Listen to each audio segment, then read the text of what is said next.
All right, this is SFBarkast. I am Jeff Cleary. I am Andrew Louder. And Andrew, where are we today?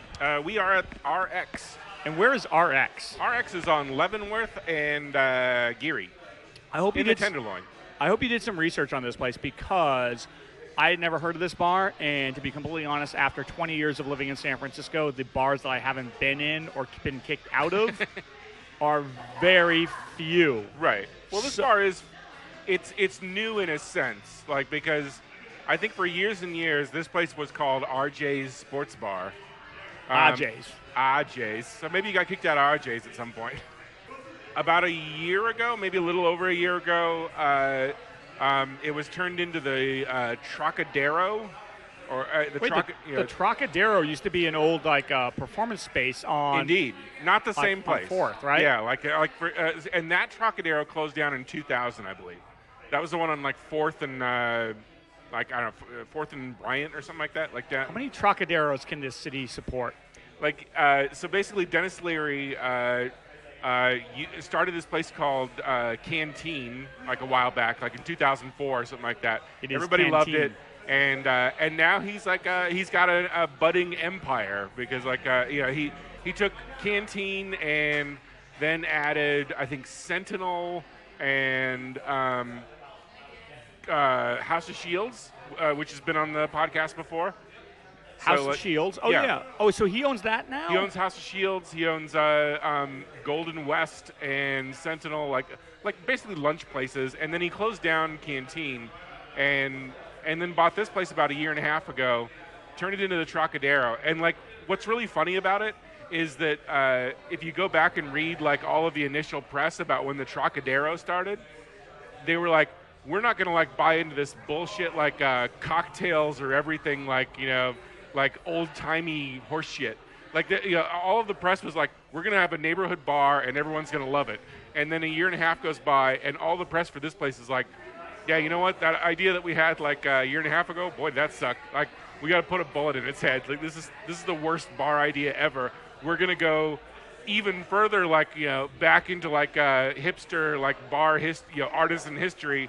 And we're gonna call the place RX, and we're all of our drinks are gonna be modeled after old drugs and Okay, so it is still owned by Dennis Leary. It is, but they just re-imaged it after. Right. Last November, it dramatically sort of changed its name, shut down, and all that. So basically, they were saying, hey, you know what? All these trendy places that are sprouting up in San Francisco. We're better than that. Fuck it. Where they have their $15 cocktails. Right. Fuck that. We're gonna have a neighborhood bar. Right. 2 years later, they're $15 cocktails. Right. It's the new neighborhood bar. They're oh yeah, we bought a neighborhood bar. Neighborhood bars go out of business. It does suck because I love that idea. Oh, totally. Yeah. The motivation of him being no, we're gonna have a neighborhood bar. And I think maybe the reason why it didn't do so well is because we're right in the heart of the Tenderloin. Yeah. And there's so many neighborhood bars. Oh, totally. Yeah. Within. Well, and I have to imagine. I never went to RJ's Sports Bar, but that was probably a neighborhood bar that you bought and shut down.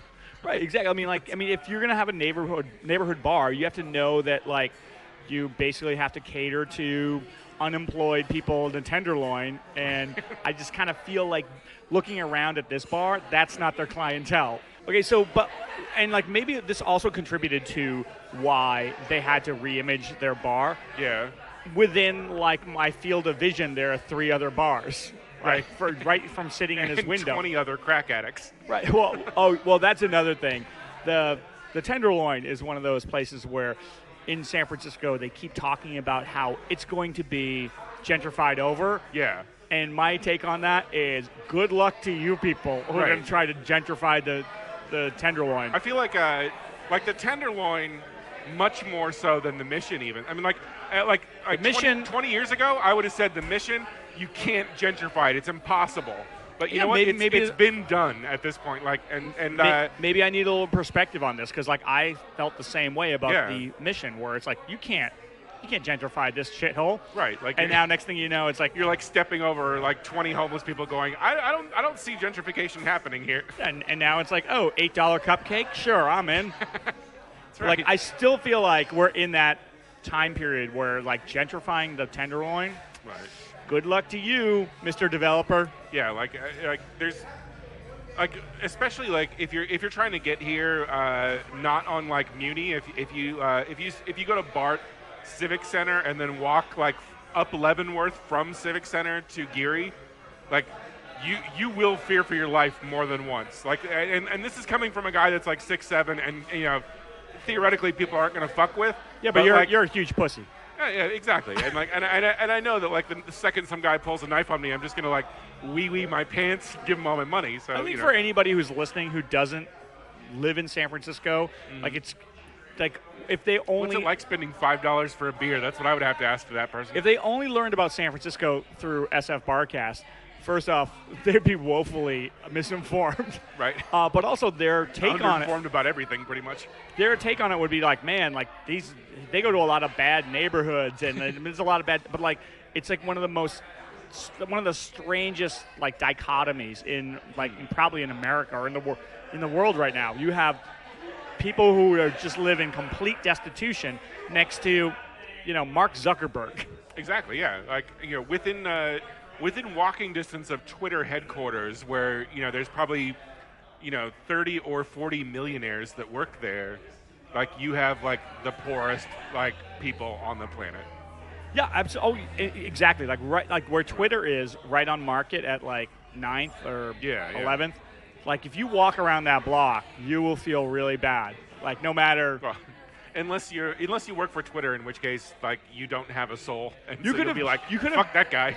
You could have just become like a parent. Like you could have just had your first kid and been like on like cloud 9. Walk one block around that area and you'd be like, "Fuck this! What a mistake that was." Right. See, it used to be the only area that you would like have that kind of reaction would be like where I used to live in the South Bronx, where you could like if you walked around the block, you'd just be like, "Well, you know what? Humanity had a nice run, but we're done." Do you think about that a lot? Sometimes I think about that when people are talking about. Like global warming, right? Where it's like, yeah, you know what? We're very rapidly transforming this planet into something that's uninhabitable. But maybe. On the plus side, we have nice days. Exactly. It's nice and warm. I mean, like I don't have kids, so fuck them. Exactly. So you're saying it's going to happen to my grandchildren's grandchildren? You mean my non-existent grandchildren that will never exist? Yeah, exactly. That's all right. I'm okay with that.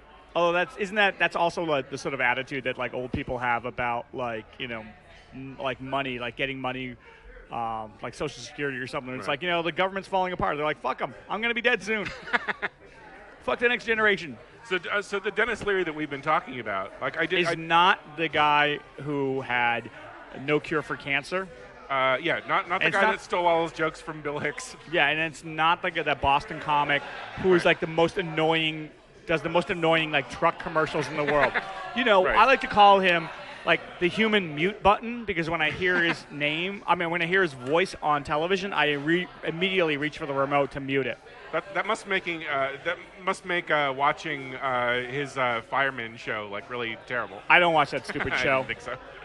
Well, but so this Dennis Leary, the Dennis Leary, the restaurateur of San Francisco, he is from Cohasset in Massachusetts. I believe he went to Wheaton College. He did go to Wheaton. Yes, because I've hung out with him a couple times. Really? He's one of these like rare people who is absolutely and completely immune to my charm and sense of humor.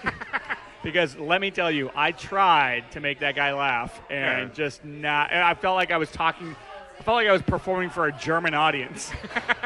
Like, no, that is not true.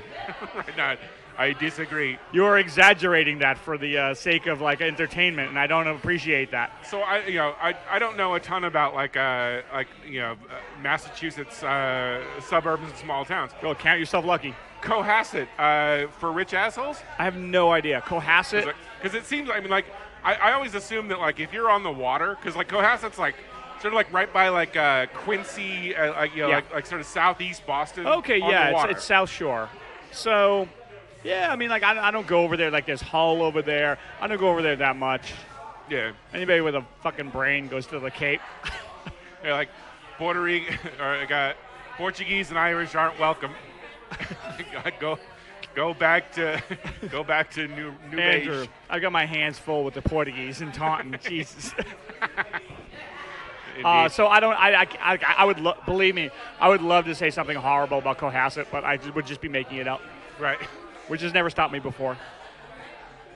But yes, I had no, like, didn't you and I go to one of his restaurants right before it closed? It was on Sutter Street in the Commodore Hotel.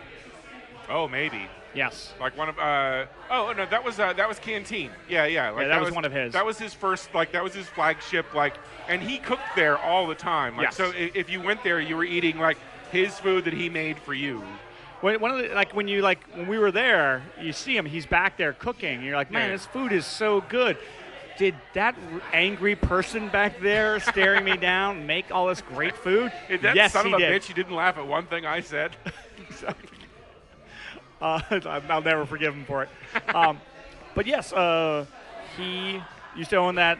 It was like a diner, and Yeah. I give him credit because that he wanted to run. Small place. It was a small place. He made really good food, Yeah. but he really wanted to run it like kind of like a very accessible diner. Yeah. And it sounds kind of exactly like what he was saying about this place, where he wanted to have a neighborhood bar.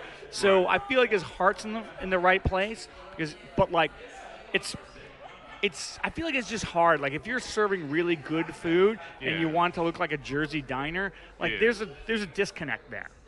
Yeah, you're right. Yeah. Or people are just like, well, maybe I don't need, if you're going to a diner, like, you just want greasy food because you have a hangover. Maybe you Right. don't need, French truffles. But that's, the crazy thing that's like going on with like San Francisco right now is, because we went to like a bar down the street, and there's like 4 or 5 like cocktail bars that have opened within the last few years here. Like Mr. Lou's got changed into a new place. Mr. Lou.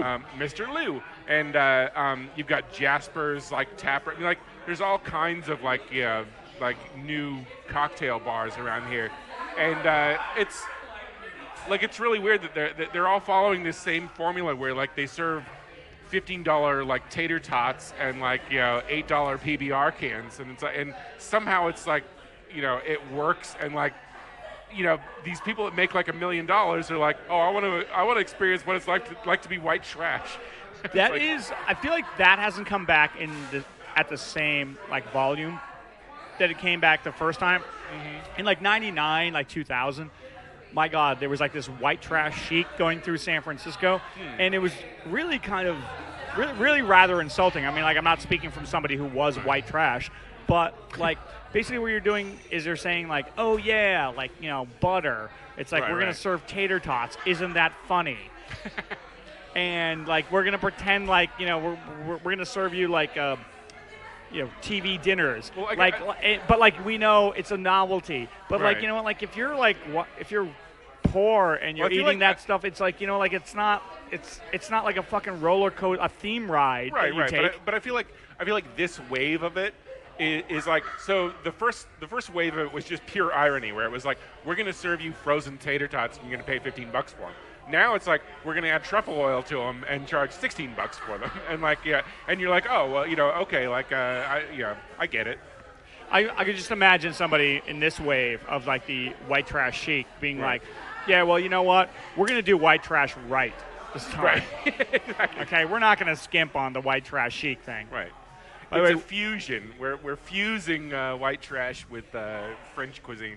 By the way, one of the things I do like about RX is that we scored this little table by the window. Yeah. And we get to see all of the action that's going on in the mission. Right. In the Tenderloin. And I just see this couple across the street who've just been waiting there the entire time we've been recording. Right. And all I can think of every time I look at them is when is their drug dealer going to show up? Because And why is he so inconsiderate? and also drug dealers should be Chinese delivery. Right. They should be dude, I'll be Yeah. right there. You Just know? feel like a ninja that just taps you on the shoulder right before you need it. She's using her phone again.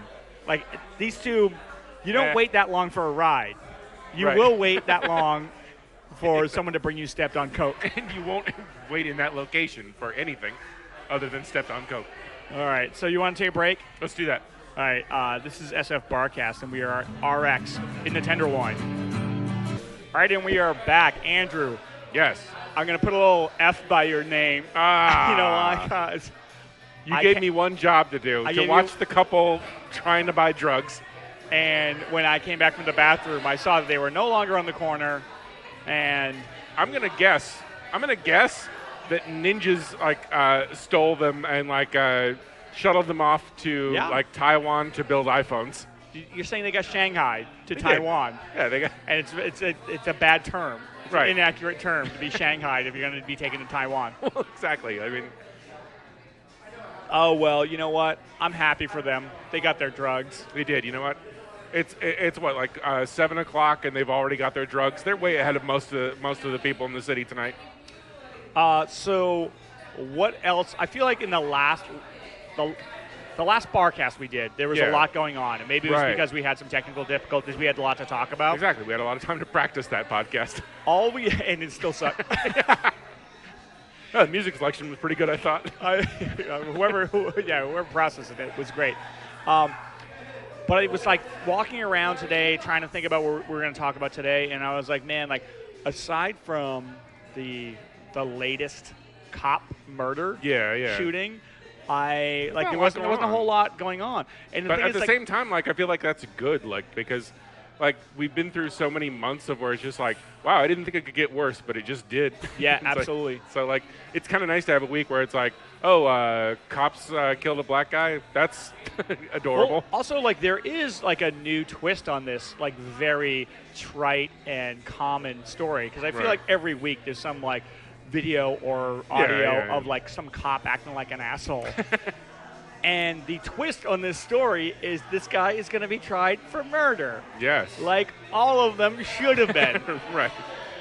Well, the amazing, I mean, I just love that, like the state of South Carolina, like, was basically like, like, oh, there's racism going on and we're not involved. We'll put a stop to that. Like, you know, but I think that it's amazing that that in this day and age where you can, like, you know, where things are videotaped and they are released and people see it, like, that you would be such a gigantic asshole to shoot somebody in the back as they're running away from you is just amazing. But like, here's also the thing that, like, in the last like year, there have been plenty of videotape shootings. Right. You know, in Cleveland, there's been plenty of them, and then the cops still get off. Yeah. You know, and I feel like in this one, it's so sad to say this, but we're making very slow progress because hopefully this cop, he's not going to be tried for like manslaughter or anything. Yeah. He's going to be tried for murder. And part of it is because he tried to. But they'll probably like reduce that to like accidentally discharging a firearm or something like. Didn't he also like tried to like plant his taser or tried to plant something on the guy who was like already dead? Well, the greatest thing that happened, as far as I'm concerned, with that whole story happened today, and that's that there was a like a GoFundMe campaign to raise money for the cop, which was like basically immediately set up, like knee-jerk reaction, and that was shut down today because like even the people that like run like the knee-jerk defend a cop, like as soon as they saw the video, they're like, oh wait. You know, though, like my question for them would be, honestly, like what's the difference? Because the video of like the cops rolling up on that like 13-year-old boy with the toy gun in Cleveland, and they blow him away after like a point, like, you know, a second and a half out of getting out of the car. What's the difference? It has to be so cut and dry that like not even the most delusional person could like look at it and be like, well, maybe like the cop like thought he was going for a gun. Like, I mean, it's like when the guy is clearly running away from you, like then like all bets are pretty much off. So we sort of learned where the cutoff point is, which is kind of sad. Well, look at like the merits of like the Oscar Grant case. Yeah, who's that now? It's like it was a BART shooting, a BART cop. Oscar Grant was on his stomach in handcuffs, and the cop like presumably in front of like 100 witnesses, like looking like on from the BART car, pulled his weapon and shot him in the back while the guy was on his stomach. Now, like that, and like that guy didn't get off, but like he basically got a reduced sentence. Yeah, exactly. like accidental discharge or something like that. And his big thing was his like defense was that he thought he was reaching for his taser and he grabbed his gun. Right. Which, by the way, if you're somebody who can't tell the difference between a fucking loaded firearm and a taser, Right. why are you even a goddamn cop? Right. You know, Well, like. Also, like there was this guy. And anybody that's seen the BART police in action would say, like, well, he wasn't a cop. Yeah. Like even like close. Paul Blart was like, that was stupid. There was a guy walking around the mission after the Oscar Grant trial with a T-shirt that he made that said, "Which one of you put bullets in my taser?" Ooh. So I mean, like Hilarious. for me, like I thought that was cut and dry, and Yeah. like they didn't jump. Like and so maybe now we're slowly coming around to. I mean, like Andrew, like there's this one podcast I listened to, the Slate Political Gabfest, and Emily Bazelon, Okay. one of the 3 people on there. She's like this, white professor at Yale University. She Right. came under like huge I've heard of it. fire. What? I've heard of Yale. Exactly. Hey, how's it going? She came under fire for saying that she tells her kids, if you have a problem, don't go to a cop, because like whenever you involve the police, it could just go south so hard, and people like really got on top of her for it. And she was like, yeah, well, like look at the fucking headlines. Right. She's like, go ask like a responsible adult. Don't ask a cop with a firearm. So, like, I mean, like the cops took a huge fucking hit last year. Like their public relations last year was just like, as like Donald Sterling was like, "Woo, those guys are in trouble," Right. But like, But it could not have been more deserved. I mean, Absolutely. Exactly. I mean, like, it just, of course, I support the idea of police and stuff like that. That makes one of us. And the idea that people that were like pro-police, like all throughout this entire like last year, the idea that I'm just going to support this thing like no matter what it does, like you're fucking stupid if you think that way. It's just my ridiculous. grandfather was a cop, Right. and do I think that maybe he did some like shady things? Your Irish grandfather My was a Irish cop? drinking grandfather was a cop, and I'm Wow, pretty sure weird. he did 1 or 2 like things that were probably bad. Right. But like anybody who has like like I have friends who are like state police back in Yeah, yeah. Massachusetts, and they always like stand up for the badge. And the thing is like my thing is like that's your job, but like Right. honestly the biggest take. I understand like standing up for like people that do what you do, but I don't understand like ignoring like actual evidence and being like, nope, you know what? Like I still support them because because it's a scary job. Of course, it's a scary job. You're a cop. Like Right. like don't act like like you're doing the most incredible like job on the planet because like you're allowed to carry a gun around and fucking arrest people. Also, people are like, well, it's a hard job. I'm like, really? Well, how come all these people, like the guy in Cleveland, who had been fired from 2 other forces, and like on his like review, it said this guy has emotional problems and Right. he's like super aggressive. This And guy's either going to like kill a bunch of people or fly a German airplane into the Alps and like, right. And it's like the Cleveland police were like, we'll take him. It's like, well, if it's such a hard job, like why can't we get better fucking like candidates? What color is his skin? White? All right, we'll take him. So, I mean, cops, Jesus, I don't know. I'm all out of breath here. Like, because like honestly, Come like on, one of the cops. things, Andrew, that really makes my blood boil, and Yeah. I pride myself on being somebody who can kind of control Sure, yeah. his like like not like spout off. But when Yeah, I yeah. see like videos of like police brutality, it really makes me want Yeah. to jihad against cops. Actually, Yeah, there was well, because it's dick behavior. I mean, like it's like you've been like given this responsibility, and instead of like being cool about it, you've decided to be a dick.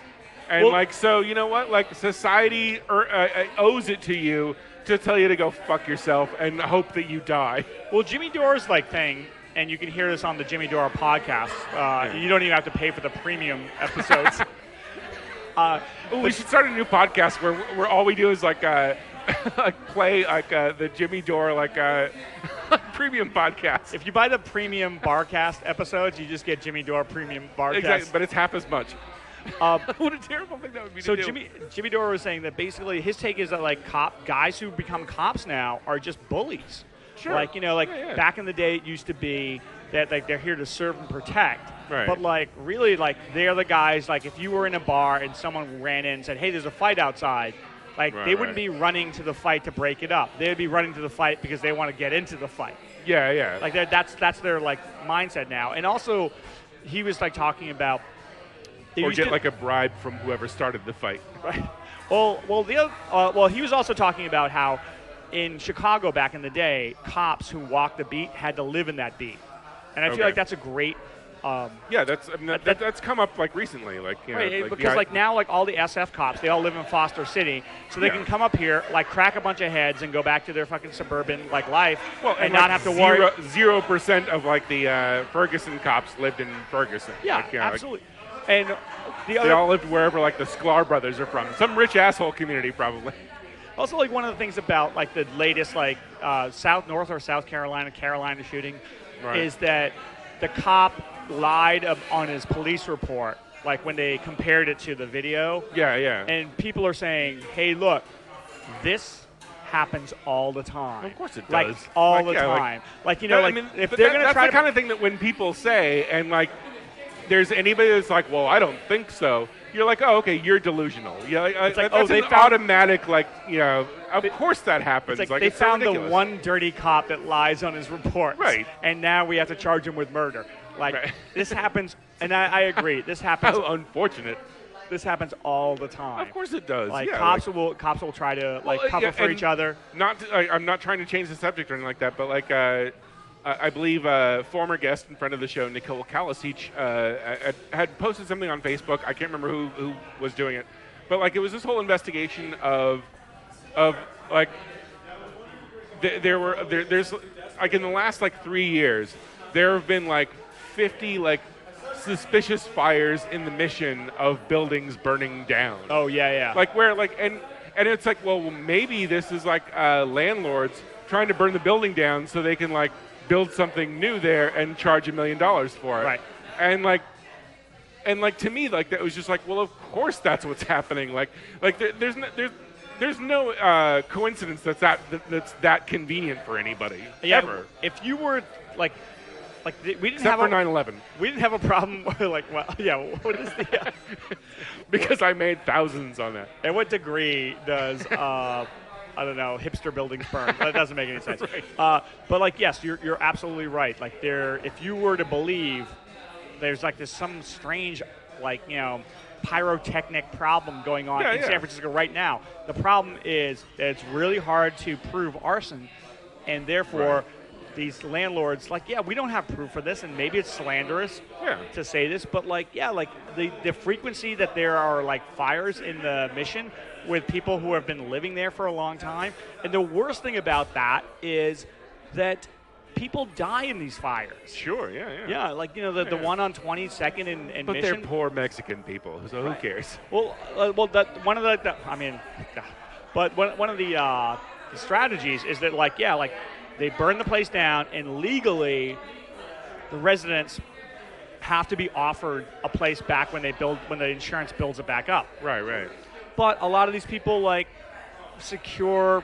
It takes years for them to build it up, and they secure other living arrangements, and they're like, it'll be a pain in the ass to move all my stuff, and then the landlord wins again. Yeah. So there you go. It happens all the time, and you know what? It sucks. What are you gonna do? Life sucks. We're gonna have a podcast where shoot yourself in the face, everybody. I'm really glad we have this podcast, because otherwise I would just be punching landlords and cops all day long. I'm just glad that those that adorable couple across the street got their drugs. If there's any silver lining to all the bad shit that we've been talking about, it's that a lovely couple are now enjoying their preferred meth. Ooh, what if they save the meth and then are listening to us when it starts to kick in? They're like, holy shit, they're talking about us. Oh my God, we were waiting in front of that market. Oh, my tooth fell out. All right. My tooth fell out. This is SFBarkast. We are at RX. My tooth fell out.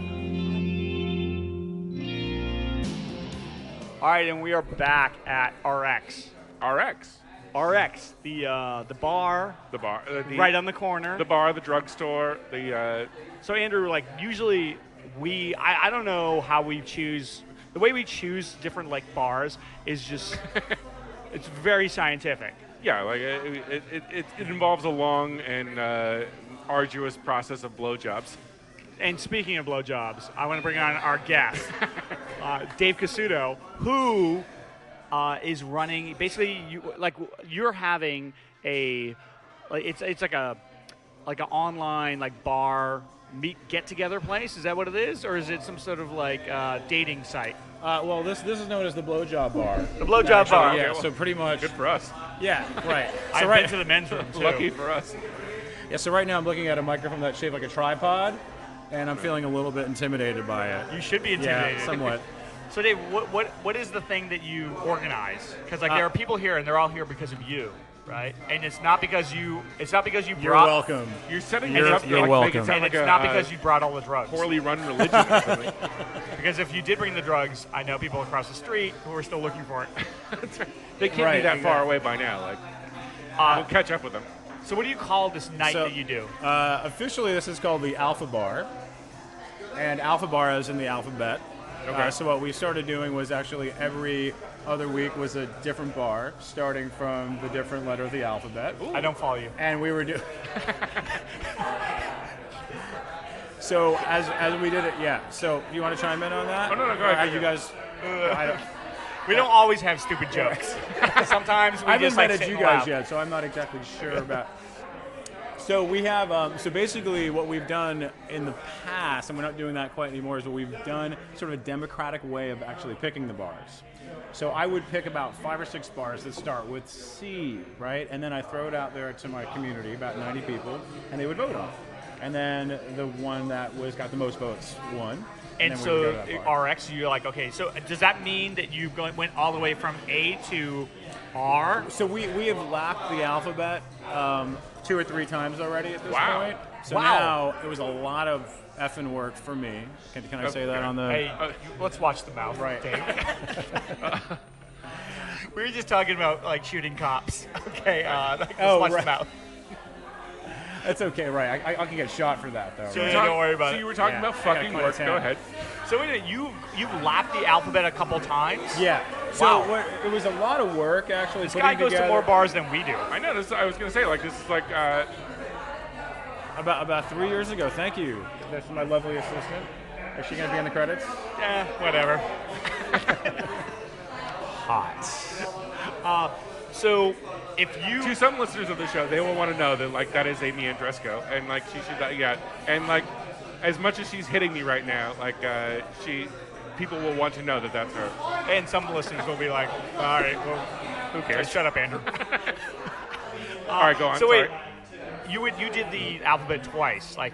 Yeah, what about is 2 your or 3 times, and so now at this point the load was just too much. So I'm just choosing the bars now. Okay, so How far in advance do you know the bars? Like do you know the next 2 or 3, or is it like each one as it comes up is like Usually each one as it comes up. so I would assume S is next month, right? Or and No, it's no like. So now I'm actually just calling it bar, Oh, right? Because okay. it's a bar that's a bar, and no longer Rebranding. the Alpha Bar. I've just sort of given up, and we haven't actually done one. Prior to the one thanks for before coming that, by. haven't- well, we live similar lives. Have you thought about starting a podcast? I'll put some clothes on whenever you want me to. Also. no. That is not required. So, what was your most attended Alpha Bar, and where was it? And 2 or And C? 2, what was your favorite bar? That's a great During question. Alpha Bar. The most attended. I'll take the second you heard question about first, Jesus Christ? George. Wow. So you're expecting me to remember an event that I went to inebriated, and expect any other details of it? Actually, it sounds Let's better if you see. tell me about Well. like the blackout drunk ones. right. So I don't know if I have an answer for that, Bob. what is the most litigated you've ever? Has anyone ever like sued you or like put you in prison for a long time because of an event? Unfortunately not. I'm waiting for Okay. that event to happen. I'm waiting for that to happen because then I'll know that it was a All right. worthwhile event. Tonight could be the night, though. What was so? If I named a letter, could you name the bar that you went to, or is that These are impossible? tough questions. Like O. What's an O bar? Where did you go for O? Owl Tree was but not it's one of them. That would have Bobby's been Owl good. Tree, isn't it? That would have been a good one. I mean, like. Give me another. From the Give me peanut another. gallery. Z. Z. Gotta be We Z. didn't Yeah, do Zeke, Zeke's. Zeke. We didn't do Zeitgeist. So the point of the Alpha Bar is basically to do James. bars that no one's heard of or been to. So we haven't done any of the sort of Okay, how about this? commonplace Dave? ones. Was there a bar that you had never been to, that you went to, and you're like, this is a great bar, aside from RX? Aside from my short-term memory limitations, damn it, man, you got to feed me these ahead of time. Let's. You're making alcohol seem Which like one- okay, something that why like, don't we just, robs like, go- you of your short-term memory. Like, What is your- weird. Let's How, see. how about this? How about this, Dave? What is your I favorite need, bar? Like, okay. What is your favorite bar? And if that's too tough a question, what is your name? Man, I really wasn't prepared for this. Like, well, hey, look. we're gonna go to It's a our next dancing bar, monkey. which All is right. at an Alzheimer's hospice. Well, okay, so we have been actually teaming up with another bar group. So we've been to I think it's Woodford. Where's the one we went to? Was that Woodbury, Berry or Wood, something like that? Bergerac was good. Is And where's that? that an Alpha Bar though? That was good. It starts with a B. That was the B bar. Bergerac. Bar. Bergerac, actually, great bar. Thank you. Bergerac is a lovely drink. Usually. Cyrano de Bergerac is a great, like It's a great play by Shakespeare or somebody. some jackass. Oh, so where are you going to go next? Do you know? Oh, you don't know We don't because know. you put it out to all your. Well, we're not doing that anymore anyway either. Right. So you're just- give me a so little it's bit of just- the you're like- historical it's a context free-for-all. to it. You're like the Kim Jong Un of going to bars. You're the supreme ruler. I am the And you're- supreme ruler, right? I'm the Genghis Khan of the whole thing, right? That's it, right? And whatever I say happens when I say it happens, and it might not happen for many, many. Can you imagine being the supreme ruler where everybody has to like applaud everything you do? And having a haircut like that too. That's actually my. No, goal. well, Having that- Kim that's Jong-un like Like proof. Ryan Seacrest or something. That's proof that you are the supreme ruler. Is that you have that haircut And you can get away with it. everybody around you is just like, wow. Yeah, it looks This pretty good. come this time next week, everybody who wants to live is going to have that haircut. What if you were Vogue like? magazine calls this haircut mandatory. What if you were Kim Jong Un's like personal physician, and he was like, "Look, you got to cut back on 70." He's like, "Yeah, you're going to get killed. You're going to be executed." You should have submitted these jokes to the writers of the interview like 5 years ago. But Oh, my co-host is giving me shit for my dated material. I did all my like cop killing jokes. All right, you ready to take a break? Oh, no. Let's Oh, do yeah, I that. think we're ready to take a break. Okay, I so think we Dave, got all the hold on, information let's we just could dive. out of our guest. Dave, thank you for being on the show. It was a pleasure. Thank you, Terry Gross. Not This was only amazing. are you a good friend, but you're a neighbor of mine, which Right. means Do they know where you live? no. Okay, Jesus, don't tell the listeners where I live. I live because in the attic of the RX bar. you know why? Because I don't want to get mobbed by all of our listeners. By the way, did I ever- More so. Did I ever tell you that story? Okay, I'll tell you the story very quick. I was friends with somebody who was the sister of somebody who was on the Real World San Francisco. Like, it was like one of the most One of the earlier ones. one of the really early ones, but it was supposedly the most highest rated as Wait, far you're as not talking about the Real World Seattle, are you? no, not Irene. Oh, not Irene. But I was friends with somebody who was the Asian doctor who got together with the cartoon. cartoonist, right? Yeah, there we go. Okay, so I was at a party with them, and it was like this was like 3 years after like they had aired, right? Right. But it was the hot as far as ratings, it was the highest sure. rated. And one of them said, "Well, yeah, I got to go get some like sneakers or something." And like someone said, "You should just go down to Stonestown, the mall." And the cartoonist guy just goes, "Yeah, but I don't want to get mobbed." And he was fucking serious about it. He was like, "Yeah, I don't want to get mobbed with like people coming over to me." It's like, you're on the Real World San Right. Francisco. You're not the fucking Beatles. Judd Winnick. So That's his name. So there we go. I mean, I don't like to go an entire segment without like telling a really horrible story about somebody. So therefore, I'm gonna sort of check this box right here. Check. Dave Casuto. Yes, sir. Thank you for being on the show. Jeff. Thank you. you And so thank much. you for organizing. All right. Awesome, yeah, awesome. my pleasure. Look forward to the next one. Yeah, and just let us know where the next one is. That's right. And Well, maybe we'll show start up. with the letter 6. The letter 6. Wow. The letter theta. Just because I say. Right. All right, we'll be back. All right, and we are back at RX. Woo-hoo. Andrew, during the break, I was like just basically walking around RX and looking at their decor inside here. Yeah. And I realized that like on the wall here, there's this like painted like motif of like this snake, and I was like, oh, like what the fuck does that have to do with any? Oh, like- I can tell you. And then like I realized, and there's a side over It's here. like, yeah, it's like the stake wrapped around like the whatever, like the it is like a symbol of like medical, like it's on like ambulances and stuff. pharmacology or It's whatever. like- so basically, it's like these two snakes wrapped around a pole that has like wings on it, and Right. it's supposed to like mean sort of like medical stuff, and that makes total sense if you're at like RX. But Right. like my next question would be, why the fuck is that snakes on a pole? Right. Like, why is that the symbol for like medicine? Right. Well, you've seen the Nick with, like those people, like they were pretty close to believing in anything. Like even like as like near as like 200 years ago, they're like, well, let's try like shoving this snake down your throat and see if that like cures your cancer. Like Absolutely, it's like it's just like I mean, yeah, maybe that is like left over from like back in the day when people were like, oh yeah, like snakes make you sick, snakes will like cure you.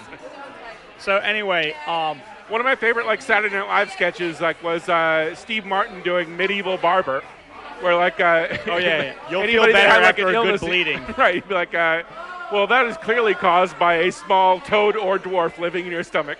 Yeah. It makes me think like basically anybody who graduates from like not even high school, middle school, Right. they have more knowledge in their head than any medieval barber. Could be.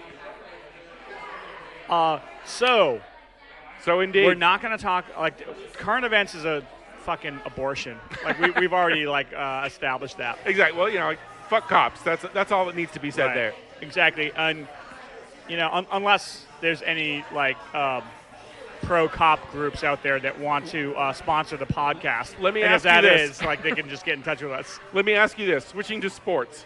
I How was kind of hoping we would not do any sports. I was just going to ask you how you feel that currently Miami, Indiana, and Oklahoma City are all out of the playoffs, and the Boston Celtics are in.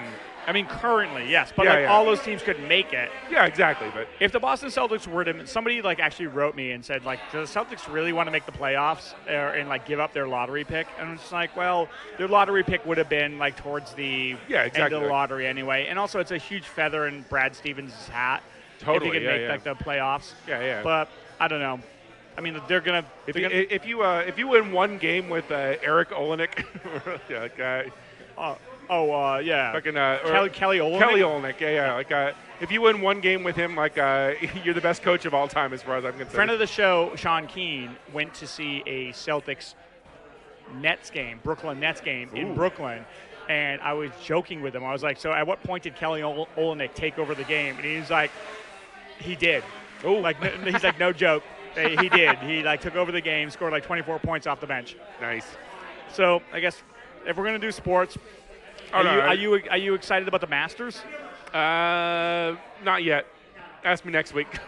I mean, I don't. Like, that's the big like story in sports right now. The Masters is going on. Like Tiger you know Woods what? is going Like, to be there. Who cares? Exactly. Like, I mean, it's not that Tiger Woods made me care about golf, but his absence certainly doesn't like make me care more about it. The only people who care about Tiger Woods either being in golf or not being in golf is like people who market it. Like Right. when Tiger And the racist community. Oh yeah, and the racist community. Like, those are the best Masters ever. The best masses ever. Right. When Tiger Woods hit the scene, like suddenly golf became this hip thing, and then it was like the fucking roaring 20s for like the golf Right. industry. But like now that like he's had his problems and now he's like people are like wondering whether he can make the cut or not. Just the fact that he's playing is like cause for like the ratings to go up. Right. I mean, like, no offense to like Rory McIlroy or fucking Right. Bubba Watson or Right. any of those other guys, but it's like they don't carry like the ratings like Tiger did. Yeah. So who cares about that? I don't. Certainly don't. Let's do television, okay? Okay, Because sure, I feel yeah. like I've had this conversation a few times this week, and like people have been. It's been said in the last few years that the golden age of television is not when like Sid Caesar was doing his stupid show. It's not when like Jackie Gleason was like threatening to like punch his wife so hard that she went to the moon. Right. It is absolutely right now, and I would probably agree with that. There's a lot of television that is coming back now, like Game of Thrones is Right. coming back this weekend. Lord of the Thrones. And I'm sure that friend of the show, Ivan Hernandez and Red Scott, are very happy, so they can get their podcast up and going again. I'm sure the final several episodes of Mad Men. Mad Men have has come started. back. Sure, And yeah. Actually, did you watch the first episode? I did. Yeah. I thought it was really good because it was really kind of surrealist. Yeah, Because there's a and- lot of it where you're like, wait, did that just really happen or not? Yeah, You realize totally. like, Yeah. it's going to be revealed that like that it was just like some fucking dream sequence or some Right. shit. Yeah. Like, it's. I think it's winding up really well, and that show has always been like super good at like sort of the slow burn where like the first several episodes happen and you're like, I don't think anything's gonna happen, and then like it just all fucking like sort of like back dumps like at the end of the season. Like, so I have full faith that like that show will work out. Isn't it weird that like if you were to say to me, hey Jeff, do you want to watch a 40-hour movie? I'd be like, that sounds awful. Right. But if you said, hey, there's this show that I've been into and there's like 4 seasons of it, I'll be like, Right. ooh, I'll sit down and watch that. Like, it's basically like our perception of Yeah. television has totally changed. Because like I started watching a couple new shows like this week, and I'm totally hooked. Like, I can't wait to watch them all. Nice. But like a lot, it's all like very incremental stuff. Like Yeah. it's like Well, it's funny because like I remember if the movie Boyhood had been like a 1-season TV series, it would have been great. And like, Yeah. and the fact that it was like a 3-hour movie, I was like, oh, I got to spend 3 hours watching a fucking movie. Like, right, it's exactly. Like, it's like, oh, this is the worst day of my life. How can I do this when I'm on like the 8th season of Breaking Bad? Yeah, exactly. It's like I watch like 140 hours of Survivor, but like I can't choke down like 2.5 hours of like brilliant filmmaking. Is there anything that you've been watching recently that like our listeners should be aware of? You know what? Like I'm really into Jack and Triumph. Like What the fuck is that? It's Triumph the Insult Comic Dog and right. Jack McBrayer, but like as dumb as I thought it would be, it's like 10 times dumber, and I love it for it. Like it's like That's good. Yeah. Now that I don't have like cable anymore or satellite Right, anymore, right. like I rely on all of you, the listener, and you, Andrew, for telling me about shows. And Right. it's actually worked out. Like I started watching this show called Dig, Okay. which takes place in Israel. Yeah. And it's not like knock it out of the park amazing, but it's definitely compelling, and like I can't wait to watch Like, wait, the it next takes episode. place in Israel, or It takes like, place in Israel, like modern day Israel. Oh wow. And it also like it has Anne Heche in it, What the hell? and like Did she just wander in? Like is she supposed to be on the show, or did she just like wander on the what, set? what was like the heyday of Anne Heche? Like her, Oh, her boy. like Good her, question. her charisma, her popularity. Yeah, like I don't. The weird thing is like I feel like that she became more famous for like hanging around with Ellen DeGeneres than she did Sure, like right. as an actress. Let me just tell you, one of the most amazing things about this show Yeah. is that she is so sexy in Wow. this show. Like, and I can't believe it. Like, I keep like going back and thinking, wait a minute, that's the woman from like 6 Days and 7 Nights. Right. She is on fire in that show. It's absolutely incredible. Wow. And I have no idea how they did it. Maybe it's like CGI is really amazing, I guess, nowadays. But I started watching The Affair. What was it called? The Affair. Oh, okay. Oh, yeah. I've heard great things about that. So, well, here's the thing. Like, it won the best drama Emmy last year, and it's an HBO show. Oh, no, I'm sorry. It's a Showtime show. Right. But I didn't know. I haven't like run into anybody who watches that show. So, like, I've heard like very little about it, but everything I have heard about it has been great. I mean, it's got Dominic West in it from The Wire. Yeah. And he's like, once again doing another amazing, American accent. Right. And honestly, I've been dragging my feet about like watching the show because it's going to be about this marital infidelity or whatever. Right. It is. After one episode, I'm like, this is so good. I can't wait to like watch the rest of it because it like toys with perspectives. Yeah. It basically tells like the same time frame. Like, it's an hour show, and the first half is told from the male perspective, and the second half is told from the female perspective.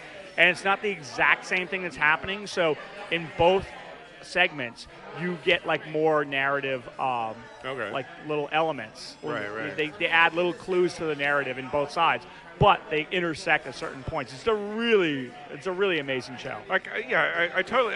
It's one of those shows that like I really wanted to watch, but like anybody that I did hear about that watched it was like, oh yeah, like definitely don't watch it with your wife or anything. I'm just like, well, what? Like, I mean, like, I have zero to hide in that department or anything like that. But at the same time, it's just like, well, I don't want to watch a show that's just going to make like everyone uncomfortable. Like, anybody who says that to you, don't watch it with your wife, because then she'll find out how you're cheating on her. Right? It's You're like, well, I didn't know that you were cheating on your wife. Maybe that's a problem for you. But it is really good. And Dominic West is amazing in it. I've watched some of what is it? Kimmy Schmidt, which is like a Netflix comedy that Tina Fey did. Right. That's the one that caused that dude to kill himself. Yeah. And it's okay. It's so like, good that I'm not a news anchor. It's like, that would be my whole story. There was this TV show that had some guy kill himself. Good night, everybody. Film at 11. But yeah, it's okay. Nothing to write home about. I remember like last year, I was like talking to some friends, and this one friend of mine said, "Have you heard about this one Netflix show? I think it's Netflix. Yeah. Show called Marco Polo." No. And he's like, it is the most expensive television show ever. Like, supposedly they spent $9 million on every episode, and they and basically they're taking a card or a page out of the Game of Thrones book. Okay. Because Game of Thrones, like, they spent a lot of money on every episode, and it's like it's all in production value. It's like there's a little bit of CGI and special effects with the dinosaurs, the fucking the dragons. Right. But like, so basically this show, Marco Polo, is doing the exact same thing. They're building all these amazing sets, $9 million every episode. And I was like saying to somebody at the bar last night, I was like, yeah, you know what, like, I can't wait for this to come out. And he's like, dude, I haven't heard about that. Like, yeah, you got to check it out. So I was like, I went home to check on it. It's been out since December. And I guess like nobody's like watching it. What, is it like Arabian television or something? Like, what the fuck? No, it's on Netflix. That's so weird. Yeah, like, wow. And you know how Netflix is, like, they basically just dump it all at once. They dump the whole thing out. So everything came out in December. Right. So like now I started watching it, and it honestly does look like they spent a shit ton of money on it. Wow. But yeah, like but who cares? After watching like one episode, I was like, yeah, this is kind of good. It's not as good as a woman cheating on her husband. No joke. So when do the dragons come in? Dragons. It's Marco Polo. Oh, okay, great. No dragons then. So all he does is like travel around. How long does he spend on this Silk Road? He opened the Silk Road to the Orient. So, is there any dinosaurs? So he doesn't fly there, right? He walks pretty much the whole way. That sounds really tedious. Let me ask you this: does he cheat on his wife? Excellent. So, that's something that people might want to look into. Do you have any other like television? I don't really have any aside from like, once again, if I'm going to plug Archer, I got to plug Archer. Oh, of course. And like I watched the 30 for 30 with Christian Leitner. Oh man. And like the thing that I liked about it was just that it reminded me of like how great college basketball was like during that period, and like because the crazy thing is that when you go back to a time when like a player played 4 years, like they would meet like over and over again in the Final Four, which is crazy to think about now. Like there's like when was the last time that like two good college players met in like the tournament like more than once? But like it hasn't happened in like 20 years. But Andrew, there's no solve for that. I mean, especially there's no solve for me because I feel like if a kid wants to go to the NBA out of high school, he should be able to go to the NBA out of high school. But like the whole college system is shitty. But at the same time, like during that time, like it made you were just like, wow, like what a great alternative to the NBA. The only thing I would say about that is, like, I feel like the opposite of the way the structure is set up right now, where it's like if you're like a basketball player, right? You can afford, and you're like somebody like Larry Johnson or like somebody who's like definitely going to go to the NBA. Like you can afford to like spend like three years in school. Sure.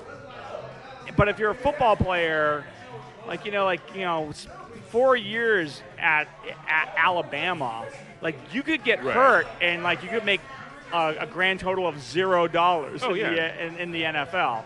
So, I mean, there's honestly no solve for it. Like people are like Mark Cuban and yourself like complaining about how awful like the college basketball game is. It's like, yeah, well, are you going to be the one to tell like these young kids that they can't go pro and make millions of dollars just because you want to see better college basketball game? Right. Who wins on that? The multi-billion-dollar college basketball structure that like doesn't have to pay their players who are like basically responsible for supposedly the ratings for like the final game were like through the roof. Oh, I'm it sure. was like some of like the best ratings they've ever had. Yeah.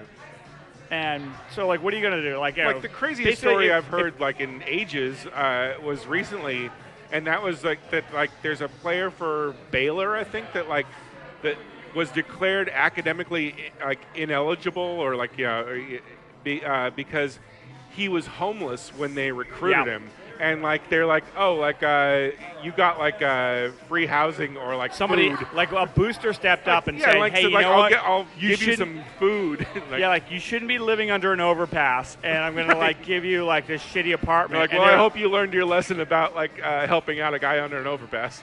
The NC2A, all their rules are just complete bullshit, and I don't know why they're so like draconian about their rules. Because they're the ones who are benefiting from this whole thing. Right, exactly. Like, let's get rid of this guy that's really good and we'll like bring money to Baylor University. So, dude, if he plays basketball for Baylor University and he didn't like shoot somebody in the head with a gun, then we're fine. Okay, sorry about that. Right. All right, let's take a break and we'll come back and wrap this up. Sounds good. All right, this is SFBarkast and we are RX in the Tenderloin. All right, and we are back at RX. RX in the Tenderloin. Indeed. Leavenworth and Geary. The former Trocadero, but like that didn't work out, so fuck it. Trocadero. It's RX. Trocadero was my favorite dinosaur, by the way. Like was it the Trocadero station? Was that like the club? Yeah, that down was, like, on 4th? Yeah, on Bryant or whatever. Yeah. I remember being really into the Chemical Brothers in like 1996, and also like yesterday. And I remember like the Trocadero was like the first place that they played here, and I missed that show. I was really pissed, and I had to catch them at the Warfield about a year later. So that actually is pretty amazing where they go from like the Trocadero, which is like small. Yeah. I think I saw. Like the Reverend Fugazi played there. Like there's a bunch of I saw the Reverend Horton Heat there. No, nice, good one. And the next thing you know, they're playing the Warfield. I think Reverend Horton Heat is playing like Santa Rosa this weekend or something. Ooh, really? Yeah. He's probably playing some meth lab in the San Joaquin Valley. Anyway, so one of the plugs I want to have, like even though you didn't ask me about plugs, I'm going to go with it. How about plugs? The kitty corner to this bar is the OSHA Thai Noodle Cafe, and it was the first OSHA Thai place. Right. Which, and it's like as anybody in San Francisco knows, are all over the goddamn now place they're everywhere. Like they're on like Second, they're on like Valencia, they're on like Embarcadero, like and it's some of the best than Thai. herpes. It's better than that. Better than that. Volcano beef is definitely better than herpes.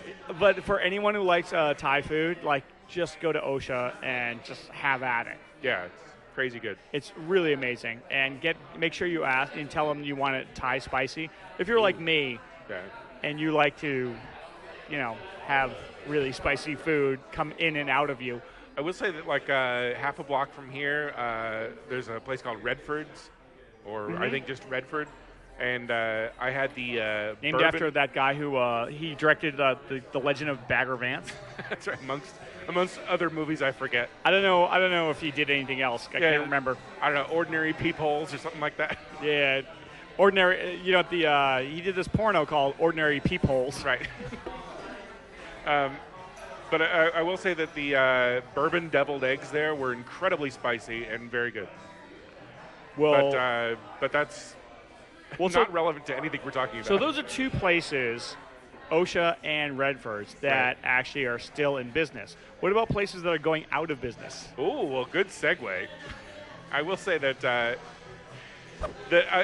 it's funny because like Uptown Almanac had a story about this, like I think within the last couple days, and like we've been talking about this forever, but like it's this weird fucking disease that won't go away. That is San Francisco bars / restaurants / bookstores / record stores / anything else that shouldn't actually be in business anymore. / massage parlors. Right. / phonograph retailers. Like whatever. Like you just have like every day like there's another failed businessman that's blaming minimum wage or like paying people like more than like $12 an hour to like like they're blaming that for like their shitty bar business going. I agree, Andrew. Going out of business. What do you think you see more frequently every week? Right. A bar or a establishment in San Francisco, like blaming minimum wage for going out of business, right? Or like a cop shooting. Ooh, that's a good question. I think they're probably about the same. Well, I think that like once a cop blames minimum wage for a shooting, we'll reach the. Good. No, but seriously. So what's the latest? Who's the latest like offender as far as the latest ones? I think like are certainly like Luna Park and the guys that the Monk's Kettle. They did like Abbott's Cellar.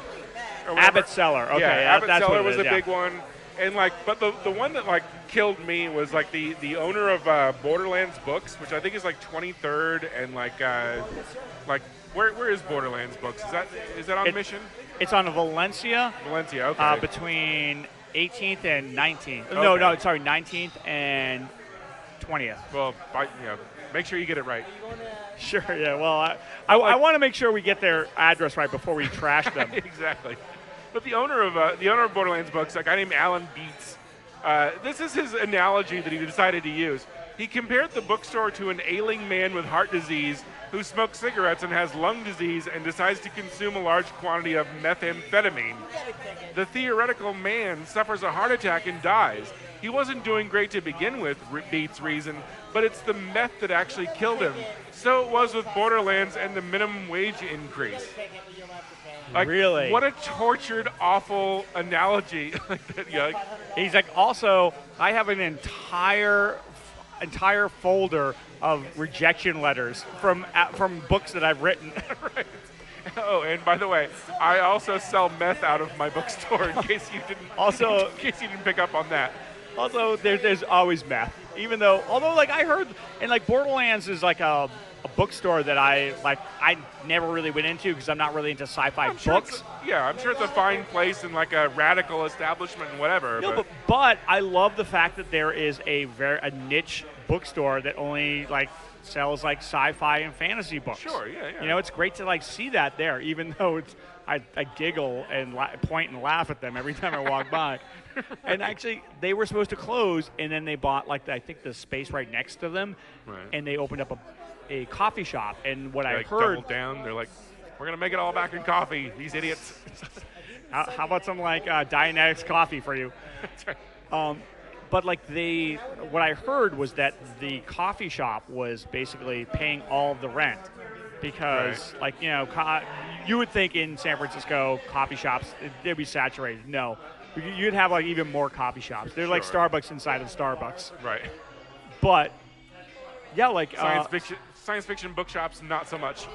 So it's sad for me to hear that Borderlands is going to go away. Sure. But at the same time, and I've said this before, whether it's a neighborhood establishment or Right. it's like somebody who's going to move away to Boise, Idaho, there is a way to like gracefully exit a situation. Yeah. And basically like salting the earth and like talking about like how the minimum wage is like sending you under, or it's like it's just like not the way to go. Minimum wage is killing the science fiction book industry. Like really, that's not what's happening at all. Like I know. like the idea that that you're expecting someone to live in this city for $10 an hour for the love of you making money selling science fiction books.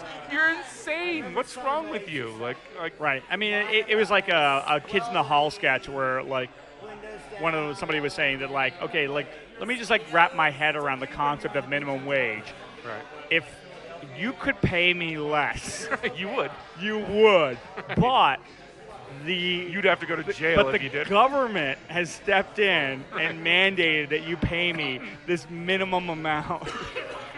And like, I mean, some of these like restaurants too. There was like one guy, I think it was like Luna Park, or maybe I'm getting it wrong, but like somebody said like, oh, like a waiter getting $15 an hour is ridiculous before tips. And I understand like, if you're a high-end restaurant, like waiters get really good tips. But if you're a struggling restaurant, well, guess what? Your waiters are struggling as well. Right, exactly. Yeah. If you can't get people in the door, Right.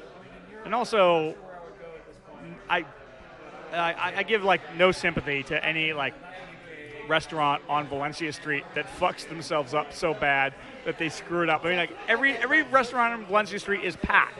Yeah, exactly. Including fucking Luna Park. Yeah. That's packed too. So if Right. it's packed every night, every time I walk by there, and you want to like close up shop. Right. If you want to close up shop, and you think like, hey, I've made enough money. That's totally fine. I'm gonna go move to like Key West, Right. and I'm gonna like ride it out. In a Absolutely way- fine. Why do you have to like fucking throw a tantrum on the way out? Right. In a way, like it's funny like that we're here at RX because I feel like that makes me admire Dennis Leary a little bit more because you know what, like he had a shitty concept with like Trocadero and like was like, you know what, fuck that, like like that was my bad. Shitty concept. Yeah. I underestimated how much people like old-timey liquors, and so I'm gonna after 1 year, like just throw it in the shitter and start over again. Like, Yeah, good for him, man. Yeah, exactly. You know what? He realized that, like, oh, you know what? Like, I make mistakes. Like, that's what some people do. Like, Did he go out and be like, oh, all these people are assholes, and Right. they're making me like, like, Well, yeah. they'd appreciate my brilliant Trocadero idea if it wasn't for minimum wage. Also, one of those any of those other like places that are like complaining about like how minimum wage sunk their, Right. it's like maybe it wasn't the minimum wage. Maybe you ran it like a shitty place. Yeah, it could be. Like Right. it's like, oh, this is everybody's fault but mine. Right. It's like, if I could only like have free labor and like they'd stop charging me money to buy like booze, I could make a real go at this business. Yeah, exactly. Because everybody knows like the markup on booze, it starts really not that much. Right. Exactly. Like, So okay, speaking of which, we're through complaining. oh Let's yeah. not If talk anything, you know about. what? It led us to compliment this bar, so So, like- I consider it a win. Here we go, Andrew. What is your final analysis, Phil Joannou, of RX, this bar in the Tenderloin? You know what? I like it, although I do sort of understand why somebody might not like it because it probably did like kick out a decent neighborhood bar and tried to become a neighborhood bar. My And response that to that so would now be it's another like high class Like My only response to that would be $12 like, drink and, bar. and I'm standing up for the bar, is Yeah. like, yes, if you like the sort of dingy bar it was before, Right. like boo fucking who, you have to walk another like half a block to find another goddamn dive bar. It's like, true. Jesus Christ. right. So I'm like, Like, I'm willing to Believe bet. me, if you want to smell like like urine and hang out with like derelicts, I'm willing to- you're not in trouble in this neighborhood. I'm willing to bet there weren't like a whole lot of fucking like protests when like this got taken over and Right. turned into like a nicer place. My take is I only have one issue with this place, and it is that the drinks are very expensive. They are, yeah. Yeah. I agree. So, and you know, like generally speaking, you and I, we're not. We like dive bars. We like Yeah, things that yeah. are like pretty. I mean, like we're not like those other San Franciscans who enjoy expensive drinks. Right. We're like the San Franciscans who enjoy cheap drinks. Exactly. But like, good God, like this place is like just in the short time we've been here, like I feel like it's fantastic. It's Yeah, you not know- like overrun with douchebags, It's even not. though like possible, like I could see it being that way on Friday and Yeah. Saturday night. But like the bartender was like really nice. Yeah. The decor is like totally fine. There's plenty of places to sit. You're not like jam packed in like sardines. True. And yeah, if you want to sit here and you want to go get some like Osha Thai noodles across the street, that's great. You want to There we watch go. like a young couple wait for the drug dealer? That's the way it goes. That's called a callback. So I'm going to give this bar a thumbs up. I'm gonna give We've it never like decided upon our rating system. rating system. I was just gonna say, like, I'm gonna give this bar 7 stars. The thing is, like, out of how many? Oh, I'm not telling. 56. 120. It's like one of the things that really like it annoys me is like it's like, okay, we have a 5-star system. Right.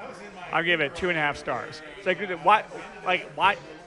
why do we have to have halves? Like, Right. Or it's like, okay, on a scale from 1 to 10, what does it get? It's like 2.7. It's Right. like why not? Is 10 not enough for you to make up your fucking mind? Well, I love that on Yelp, and apologies for all the fans of bad Yelp reviews that we haven't done it, and, Oh, yeah. and we couldn't do one for this bar because it has less than like 10 Yelp reviews. Yeah. But I will say that One of the things like 100% of like the, or I should say like 90% of the Yelp reviews complain about the fact that there's not 0 stars, like that they have to give like half a star, and it's like, well, why don't you just not leave a review, and like then you're not giving any publicity to the place that you hate. How about this? Why don't you not get so outraged out of like not being able to give a bar 0 stars, Right. and or maybe you like fucking like spend time with your kids or like work on your interpersonal relationships. This is not Or just kill yourself. anybody who like is complaining. Is like that's what they're outraged or complaining about. Like I just want to like sit them down and like just show like 9/11 planes going into buildings. Be like, that's a problem. What you're complaining about is not a problem. I don't know. Like, that's what I do for fun, though. So. Oh, okay. Well, I don't know. I was talking about you. Oh, okay, all right. But so yeah, I like this bar. I'm gonna say like. Yeah, you know what I do too. If I'm up here, I'm actually gonna like look for it again. All right. Well, if I come in here and it's really expensive, Yeah. I'll probably go down to Hurrah. Then they can go kick rocks. Fuck them. All right, whatever. Do you have any plugs? No. Okay, great. I have one plug, and that's for a podcast that I discovered recently called The Gilmore Guys. That Sounds awful. It's two idiots from LA that watch every episode of The Gilmore Girls and comment on it. That sounds terrible. Wasn't there? It's awful. Isn't yeah. there some like podcast where they analyze every minute of some show? Oh, there's one that does like every minute of Star Wars. or something Yeah, like that. yes, that's what it is. Yeah. Which sounds awful. I mean, because like, I'm sure it is. how many minutes of those 6 movies, right? Like, yeah, maybe if like they're doing all of them. 1,000 minutes of Ugh. those 6 movies. Good What if Lord. you get stuck in a minute of when they're like Episode rolling, 2? where they're like rolling down like the in the flowers, like it's. Oh, yeah. Natalie Portman and that Canadian. Like, That's we're like- spending an entire minute on this. That's like 6 months of the podcast right there, just talking about that. All right, whatever. Let's wrap this up. Let's do that. You ready to go? All right, I'm Jeff Cleary. I'm Andrew Louder. And this is SF Barkast, and we're signing off from RX. We'll see you next time. Yeah,